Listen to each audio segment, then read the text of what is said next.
Hi, everybody. Thank you for coming to our March International Women in Biomechanics meeting, and happy International Women's Day.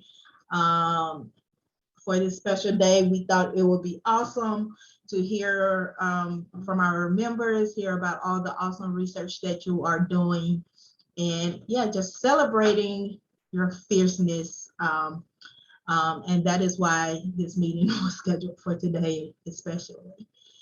Just some few announcements and then we will get started. Again, check out our blog that is up and running. The latest edition was Running Well, powered by Zoe Villamar. And then we have a career series with Jenna Yentz. So please remember to check out the IWB blogs. And if you have any questions or think you may want to participate in the blog series, contact Alexa. For our April meeting, which will be Wednesday, April the 6th at 4 p.m. GMT. This will be with the Parents in Science group. The Parent in Science movement is celebrating their 5 years of existence, and they work a lot with, again, parents who are in science. Was created in order to raise the discussion about parenthood within the universe of science in Brazil and Latin America. So they will be on the call in April. It's sure to be a great one, and we hope to see everybody there. Next, I would turn it over to our World Congress group for an update or just some words about how it's going with IWB and World Congress. Sure.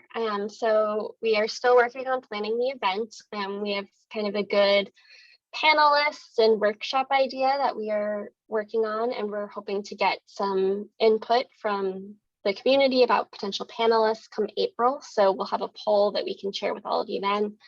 If you're interested in helping planning, my email has been, I think, at the bottom of some of the other emails, and I can throw it in the chat.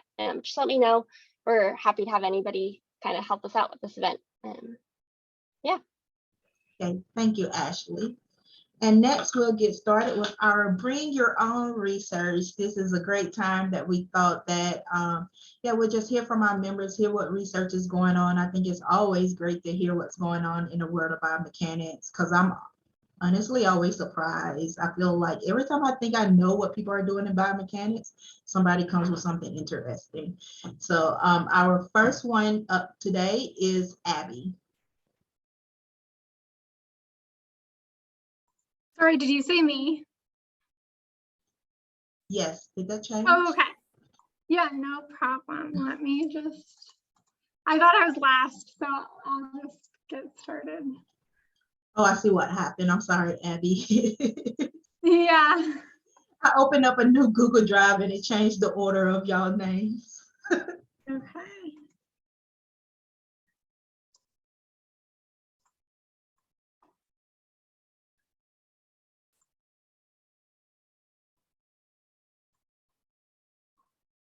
All right, let me just figure out the presenter view.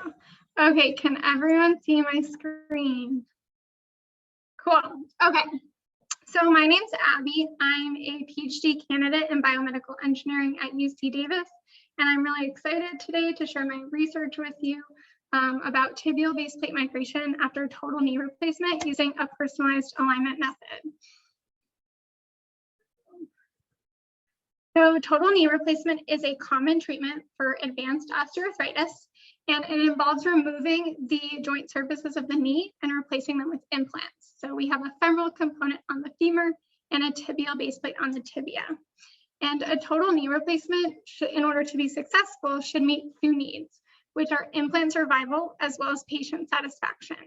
But meeting these two needs simultaneously can be a challenge. So when we look at alignment approaches that are traditionally used by surgeons, they aim to create a straight alignment from the center of the hip all the way down to the ankle.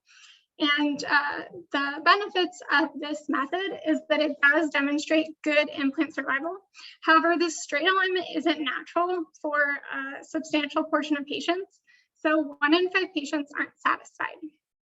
Knowing this, my lab developed a personalized alignment technique, which restores a patient's alignment to whatever is natural for them. So if they were bow-legged before the surgery, they'll be bow-legged after the surgery, and same for patients that are knock-kneed. Now, the benefits of this technique are that it has been shown to improve patient satisfaction, but the cons are that because it's a new technique, implant survival is really unknown in the long term, so we need to do more research in this area. And the most common reason for implant failure is where the tibial base plate here loosens from the tibia. So my goal is to assess the long-term risk of tibial base plate loosening using something called short-term migration. And migration is simply the relative motion between the tibia and the base plate. So if we look at what's been documented in the literature, what we find is that if you look at time after surgery in months, and then migration in millimeters, two patterns emerge. The base plate that doesn't loosen will have this initial migration, but then it stabilizes over time. Whereas a base plate that does loosen will have this continuously increasing migration until the base plate becomes noticeably loose and requires a revision. So we want to be able to know if it's going to loosen before it actually has loosened.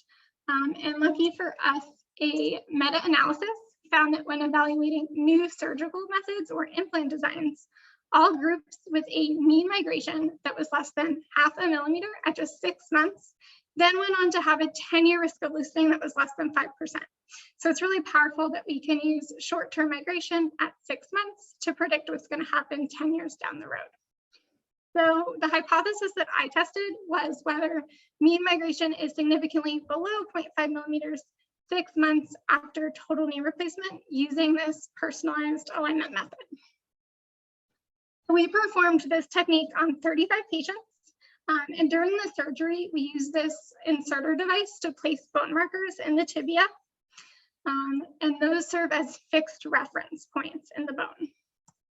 We then obtained biplanar X-ray images, which is a front view of the knee and a side view of the knee, and we take these images on the day of surgery and at 3 time points after surgery. Now, this image here is what the images look like after I have processed them. So we can basically use these 2 images to reconstruct everything in 3D and locate the base plate and those fixed bone markers. And then because we have these images at multiple time points, we can visually see what's happening and how the base plate is moving over time. So with that, I'll just jump to my results. So here we have time after surgery in months and migration in millimeters. You can see that over the 3 time points, the mean migration is relatively stable and it is well below 0.5 millimeter.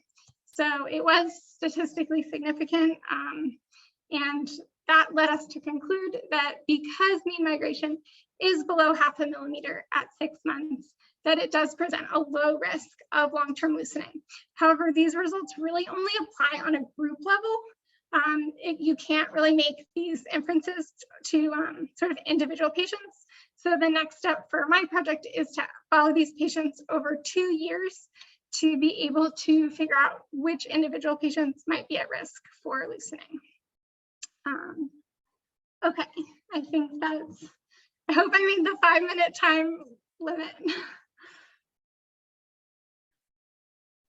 If you go over 1 or 2 minutes, we're not gonna, you know, hit you or anything. It is okay. Okay.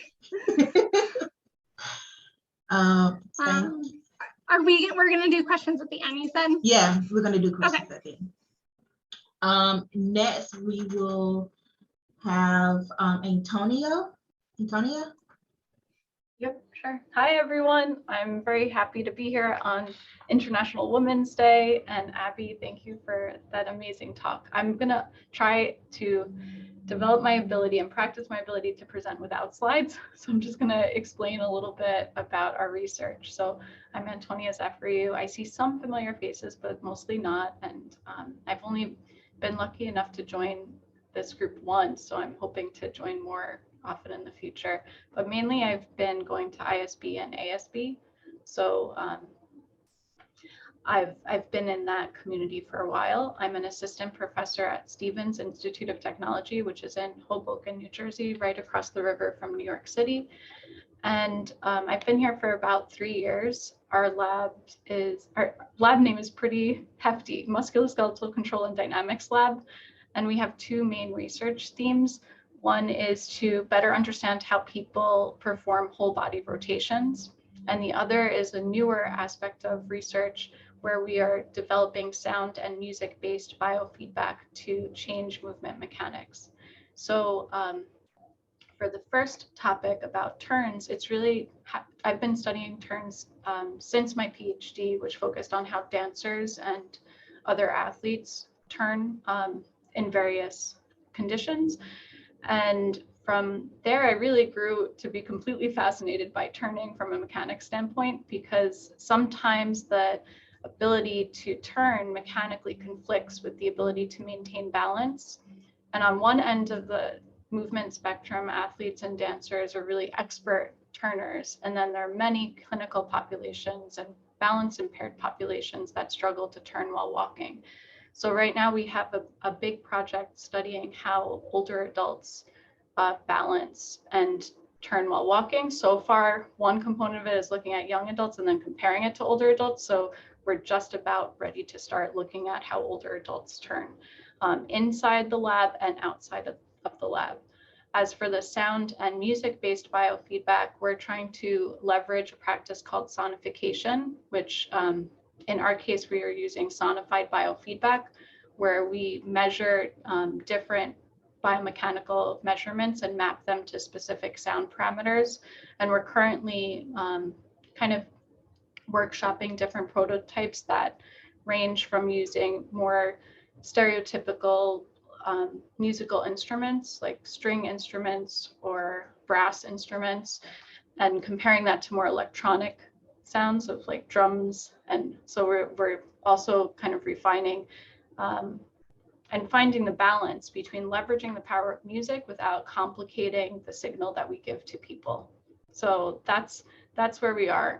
We have other projects related to sports biomechanics as well in the lab, and we're hoping to grow. So right now I have 2 PhD students and we're recruiting a third, 3 master students and many undergrads. So also reach out if you have any ideas for potential people that can join our team. We also have artists in residence, which have been extremely helpful to make sure that sonification can be really leveraging what artists do really well, especially sound designers and musicians. So I have no concept of time, but I think that's probably a good place to stop. Thank you, everyone. I can tell y'all nervous about the time, but no, that's very interesting on how you are incorporating music into that. If we had more time, I would love to hear more about that. Next up would be Ashley.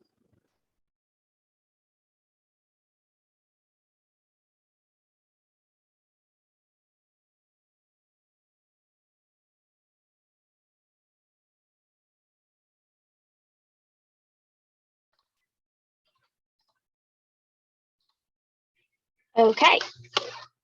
Hi, everybody. My name is Ashley Collmore, and I'm a 4th-year PhD candidate at Boston University. And I'm going to talk a little bit about the background for my dissertation project today, which is focused on neuromuscular adaptations to walking with a soft robotic exosuit in people post-stroke.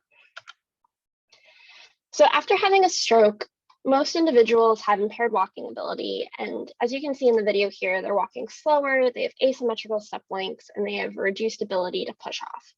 So these impairments are due to a disruption in the communication pathway between the brain and the muscles, and this is known as neuromuscular control. Some devices, such as a soft robotic exosuit, have shown improvements in these walking impairments during use, but their long-term impact on neuromuscular control hasn't been evaluated yet. So understanding changes in neuromuscular control will really help us understand the rehabilitative potential of these devices. That means, like, if somebody continues to train in it, will they get better, or do they have to wear it at all times in order to reap the benefits? So in order to do this, I'm going to look at 3 measures of neuromuscular control and evaluate how they change after training with an exosuit. The measures are central drive, muscle synergies, and the dynamic motor control index. So I'm going to start by talking about central drive to the plantar flexors. So central drive is a measure of the ratio of a person's maximum voluntary strength, so what they can voluntarily produce, to the strength capacity of that muscle. And for this project, I'm looking specifically at the plantar flexors because these are the primary sources of push-off ability during walking. So what we see from the literature is that healthy individuals generally have a ratio of 100%, meaning they can fully activate their muscles. But in individuals post-stroke, specifically in the plantar flexors, the central drive ratio is reduced in both the non-paretic, so the unimpaired side, and the impaired paretic side. And this is even more than is typically due to aging. So this is a really promising test in terms of understanding neuromuscular control in post-stroke. However, this is done during an isometric contraction. So whether or not this is actually related to neuromuscular control during dynamic tasks, such as walking, still needs to be evaluated. So the second measure that I'm going to look at is muscle synergies during walking. So this is an example of some of the standard EMG curves that we get when we look at muscle activity. And what we can do is actually group the muscles that are active at the same time together. And when we look at those groups, we get some graphs that look like this. And these are known as muscle synergies. So the idea is that all of the muscles in a synergy are activated at the same time by a single brain command.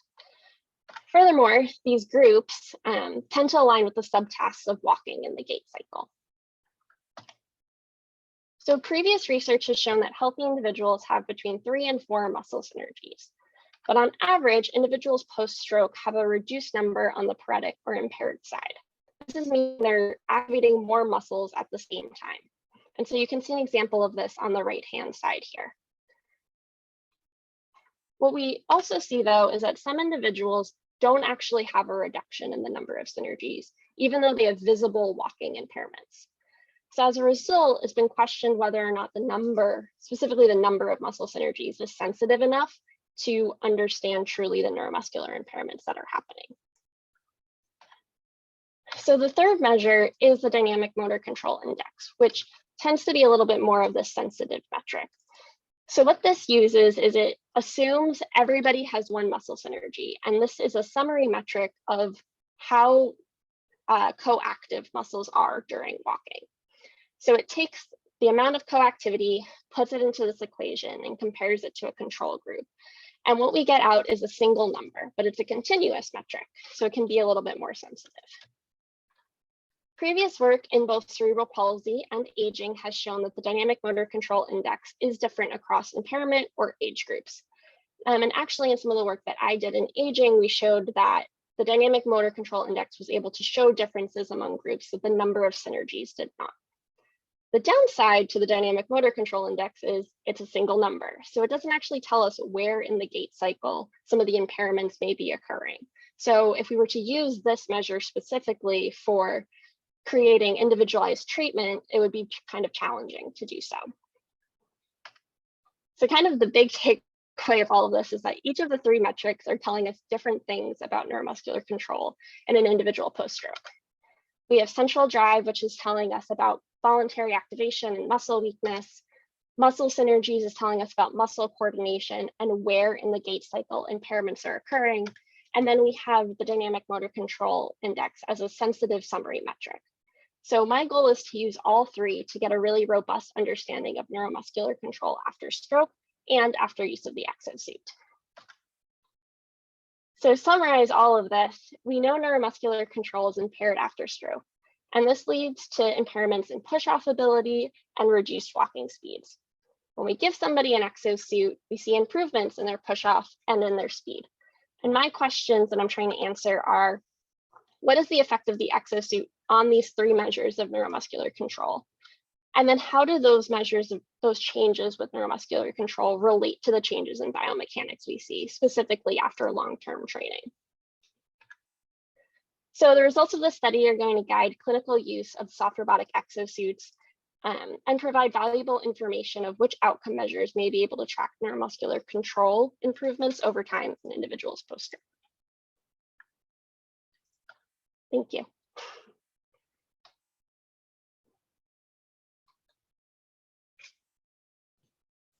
Thanks for that talk. And Aaron, Aaron. you're next. All right, let me share.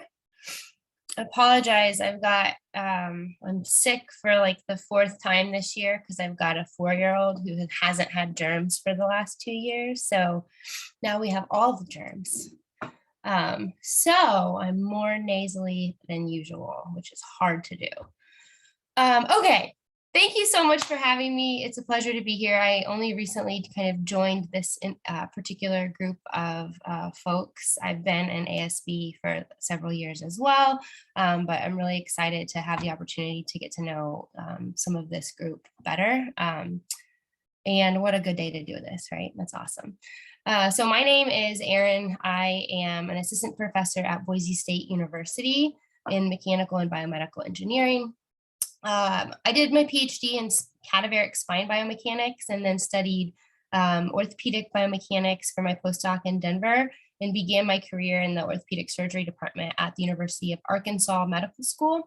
So I was really focused on a whole bunch of different orthopedic conditions, very patient-centric, and all pretty much adults. And then this magical thing occurred and I had a child. And started asking questions about my baby and how my baby's hips were positioned in different products and how different products may be impacting the way that my baby could move. And what I found is that these answers don't exist in the literature. So I decided that if me, as a mother, a mechanical engineer, somebody who's interested in orthopedic biomechanics, if I'm not going to answer these questions, who's going to do it? And so I shifted my career focus to baby biomechanics. So I direct the Boise Applied Biomechanics of Infants Lab, the baby lab here at Boise State. I've named 2 children in my life, and I'm most proud of this name. So in the baby lab, we study movement and muscle activity to explore safety and development. So we have the cutest research on campus and potentially in the world.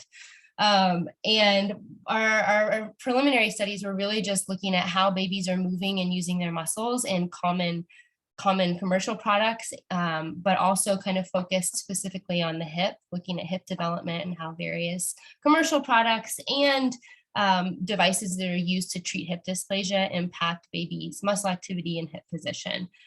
We also study how babies move within actual baby products and look at it from a suffocation perspective. So we looked at the inclined sleeper products class and found that the way that the baby's body is positioned and is bad for suffocation related parameters like body position, so trunk flexion and chin to chest. It potentially makes it easier for them to roll over in this product before they would on a flat surface, which again would be a suffocation hazard. This is a terrible photo, but it's the best I could do. We're looking at how babies roll over. So there was, I think, Antonia, you were talking about being interested in turning. We're also interested in turning, just the other way, right? So we're trying to understand how babies use their muscles to coordinate movements, what synergies they're using in order to achieve a roll. So we can learn something about development, but also apply it to product safety. And then a shameless plug, we are in the process of looking for a lab manager or a postdoc. It's a flexible type of position that can kind of be whatever a person needs, as long as it is a good fit for our group. So if you know anybody who might be interested in living close to the mountains and working with babies, then I would love for you to pass my info along to them. That's all I got. Thank you so much. Thank you. And I think that is all. I just want to do a double check. Is Ms. Chan on the call? Okay, well, that's, if not, that is all of our speakers. So now we're opening up the Q&A. Abby and Antonia, I do see some questions for you. We can go in order. Abby, did all of the patients also report satisfaction with their TKA? Yeah, so we are still continuing to collect the patient-reported outcome measures. So we have 5 different questionnaires that we give the patients, and we give it to them at every time I see them. So I'm sure they're loving all these surveys by this point. But what I've noticed is there's a really big jump in people's scores between 3 months and 6 months, and then again between 6 months and 1 year. So I only presented my 6-month data today, but we are continuing to get the 1-year data, and we do continue to see that improvement. So until we've actually gotten to the full 2 years, we won't have a super clear idea of where that patient satisfaction scores are going to max out. So it is in the works. So far, everything, there hasn't been any red flags. So everything's been looking good. And from what you've seen, are there any activities that patients do that relate with displacement of the prosthetics? Yeah, so one of the questionnaires we have them fill out is the UCLA activity score, which sort of is a 12-point score where they go from completely sedentary to like super active. So we're not recording specific activities, we are just recording the level of activity. And as I mentioned in my talk, I have only really had time to look at the results on a group level. So I haven't really dug into the individual patient data yet. So to be determined. Okay, Antonio, have you considered in looking at what happens with older dancers? I haven't yet done a study on older dancers. However, this would be a fascinating topic, especially as it relates to how much of movement training background affects how people turn. So as we recruit older adults, our goal is not to kind of clump them all together, but really to also appreciate that people's movement training history as well as psychosocial factors might influence how they balance and approach different turns. So thank you for that reminder. And I would love to study how dancers not only like age, but also develop. So thanks for the question. Erin, have you considered tracking babies over time to see if babies who spend more time in deep hip flexion are more likely to develop hip pathology such as FAI or hip dysplasia? Yeah, great question, Naomi. We have considered it. It's really hard to do a longitudinal study like that and control for amount of time that babies are in carriers or aren't, or all the other conditions. But there is some really cool kind of cultural studies out there that show that traditional North American tribe that carries their babies in straight leg, like a swaddle, a tight swaddle, they have a 13% incidence rate of hip dysplasia, which is like really high. And there's lots of cultures in Africa that carry their babies kind of in this seated squat position, which we think is good for ideal hip development. And they actually have a 0% rate of hip dysplasia. They have no hip dysplasia in some of these tribes. So there's definitely some genetics at play, and nature and nurture are both factors. But these are the types of questions that we're really interested in. So thanks for the question. Yeah, that was really interesting. Thank you for that. I didn't know that the African tribes had less. Yeah, it's fascinating.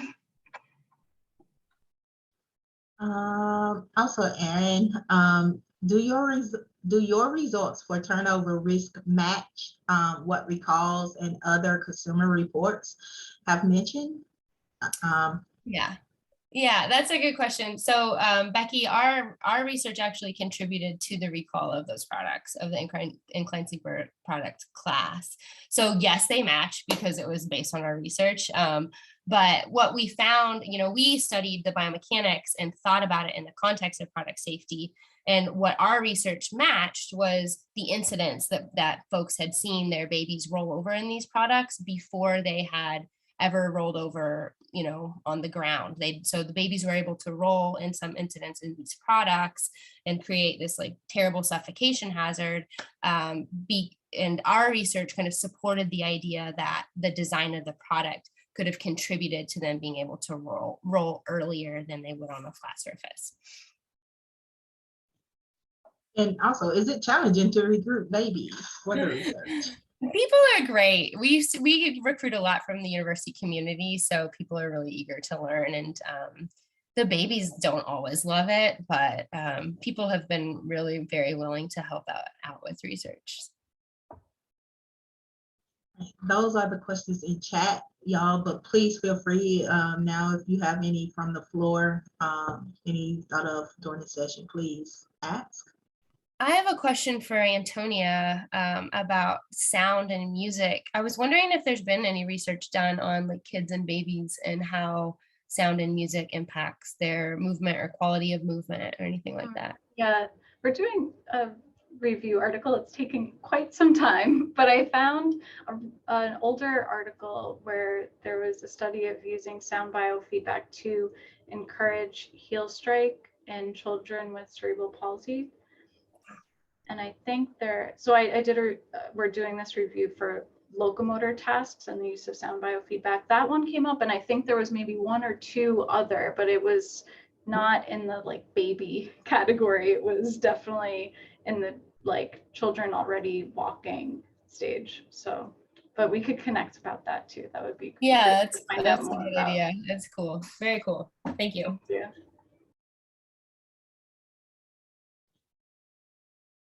Erin, it was one. Is your lab soundproof? No, but I'm sure my neighbors and colleagues wish that it was. So. Same. Any more questions? Okay, so usually we do like breakout rooms, but it's I think it's enough of us where, or a few of us where we don't have to do a breakout room, and just y'all want to go in general discussions about the research topics in more detail. We do have time for that. We do have actually another 30 minutes if y'all want to stay in chat and learn more about the awesome researches that was presented tonight.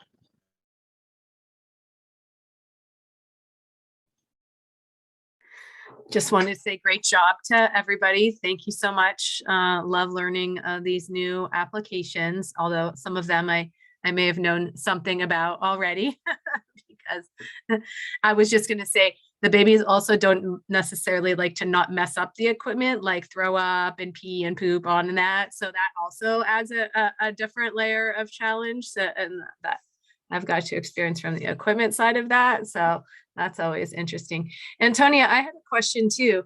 So with the biofeedback that you're providing, and you were saying, you know, trying to use like whether it's strings or bass instruments or like different things. So is the goal like a good movement pattern, for example, would result in like a beautiful symphony versus like if you're off on something, then it like wouldn't sound right in our ears. So like, I just was kind of trying to understand some of the terms that you use from the music part of it. I don't necessarily understand.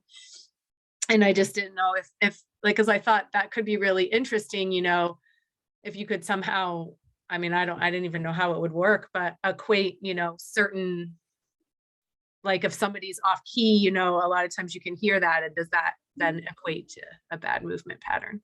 Definitely, that's one aspect that even within our community at ASB, there's been some presentation before on running with music biofeedback and adding static to the sound depending on the tibial acceleration. So that's one method where it's kind of an error sonification, or you know, providing some feedback that would prevent the sound biofeedback from being pleasant or ideal for the person. We're playing with that as well, but right now we're in more of, we're designing kind of state biofeedback, where depending on the clinician might say, like with the same sound design, and I can bring up a slide too if this helps, because at the end of the day, I lose my way with words, but we have like string instruments that right now convey the whole body's angular momentum magnitude. So as you sway side to side more generally, then the pitches could increase as that angular momentum increases. And in that, like, we would be able to tell that your angular momentum increased based on the pitch increasing. However, when we're trying to prepare using this in collaboration with clinicians and older adults, it's going to be really interesting, because I think that some older adults might sway a lot and some might not sway at all. And to accomplish a turn, clinicians might want them to sway a little bit. So we're playing with designs that can be used for opposite cues sometimes. And so that doesn't directly answer your question, but it gives some sense that that's like one of our designs. And the other design right now is the relationship between the center of mass location and the edge of the base of support. But hopefully we're also, you know, like we're in a phase where those are the balance metrics that we really care about, but we don't know if they're the best ones to provide in real time because they're quite abstracted and whole body level too. So there's a lot of different factors, but you have the gist right. The ideal would be that someone really loves what they hear when they're moving in a way that a clinician wants them to be moving in a healthy and safe way. And then, you know, away from whatever kind of negative cue might occur. Yeah, thanks. That was quite verbose. That added up to like 5 minutes.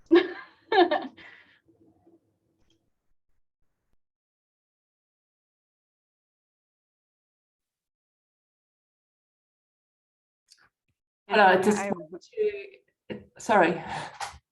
That's okay, go ahead. Okay, just to introduce myself, I'm from New Zealand in Dunedin, University of Otago. My name is Gisela Sol, and I find it difficult to join this group because it's normally at 2 or 3 or 4 o'clock in the morning for us. So today was a very reasonable time of 10 o'clock. So I thought I'll start. So well done to all of you who have presented this morning. Really interesting work. And just in 1 minute, what we do at Otago, we do have a biomechanics lab. It's not very busy. I'm a physiotherapist working in the School of Physiotherapy, trying to use biomechanics. So I'm always dependent on a biomechanist who is Peter Lamb in the School of Physical Education. So at the moment, we're doing studies on ACL injured people and footwear. I did a commercial study last year funded by BioFund in Germany to see what influences a knee sleeve may have on movement patterns following ACL reconstruction. That's just about, we've submitted that now. So our focus is not just on biomechanics, but it's part of what we do in physiotherapy. So if any of you ever come to Dunedin, New Zealand, when our borders open, you would be most welcome to come through and see what we've got here and touch base with the physical education school as well. So that's me. Thank you for that. Very interesting. Thank you and welcome. I'm glad you was able to fit a session in around your times. It is definitely interesting when we talk about meeting times and trying to figure out 3 time zones. You know, I have noticed that he changed the times so that it's in favor of particular groups or revolving. So that is a really good idea. So thank you. You're welcome. Any more comments, Anna? Just so you know, who's part of our team here. We've gone through the presentations and we're just in a discussion.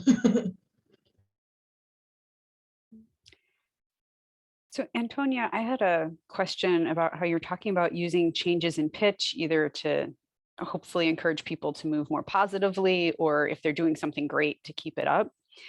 As you're talking about working with potentially older adults, are the pitches that you're looking at, have you found you've had to alter them because they don't hear the highest pitches anymore? Or are you keeping everything low enough that's not a concern? That's not a concern in the ranges that we're in, but of course, that's something that we have to keep in mind in the design and refinement of the design process. Not only pitch, but volume, right? So making sure, the other thing that we want to design is like an emergency stop button, because if we're giving like visual feedback, someone could just close their eyes. And so we're also working on the ability for like the participant to have a quick way to shut off the sound if it ever bothers them. So there's a lot of technical and practical considerations in addition to the nitty gritty of like which balance metric and which sound metric or metrics we map them to.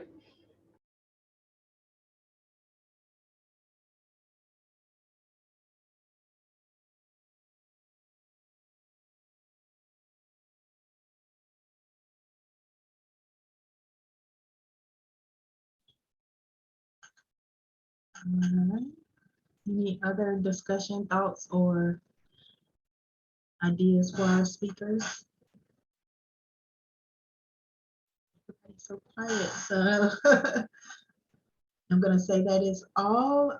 Ladies, thank you for joining us today. And again, thank you for our researchers for sharing your research with us and showing how you are using biomechanics, because they are all interested in, for me at least, out of the box. I'm in sports biomechanics, so anything else is like out of the box for me. So I love hearing the different ways we are using it. And happy International Women's Day. And I hope y'all are celebrating your fierceness in some way, shape, or form today. See you in April. Thank you. Thanks. Bye.